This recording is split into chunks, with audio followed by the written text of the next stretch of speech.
Well, it's time for you guys to learn about another historical figure of whom I knew nothing about until now, thanks to my subpar Texas education.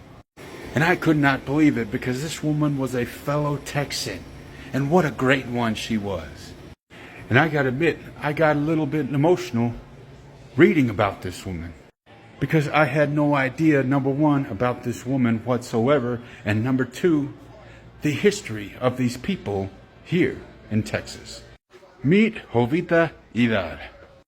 This woman weaponized the printing press against her oppressors. She was an activist, a journalist, and a teacher who fought her whole life against the discrimination that she witnessed here in Texas. Her mother, who was also named Jovita, and her father, Nicasio Idar, taught all of their children the importance of education and social justice. Her father was the editor of the local Spanish-language newspaper La Crónica and was notable for believing that women should have an expanded role in public and political life. He was an OG ally, and he used that newspaper to highlight the issues that Mexican Americans went through at that time. And his daughter Jovita followed in his footsteps. She actually went to Methodist school and got her teaching degree, and then after that she taught Mexican American students, and she was shocked by the poor condition of the buildings and lack of books for the children.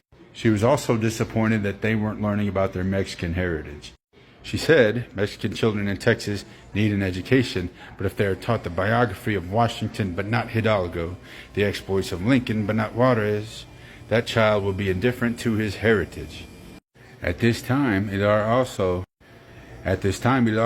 came to see the ways in which white people in South Texas sought to discriminate against Mexican Americans who were subject to segregation and to harassment by the police. She decided that she could do more by working at her father's newspaper. She wrote about discrimination and civil rights abuses that were experienced by Mexican Americans, including infamously violent and public unalivings, if you know what I mean. In 1911, a 14-year-old boy was violently unalived in that way. In response to that, Jovita and her family formed Primer Congreso Mexicanista, or the First Mexican Congress. The meeting brought together Mexican American men and women who wanted to work together to fight injustice, focusing on economic and educational inequality. Idar and other women at the Congress formed La Liga Femenil Mexicanista, the League of Mexican Women, and she was chosen as its first president. During the Mexican Revolution, Jovita volunteered to go and help with the injured.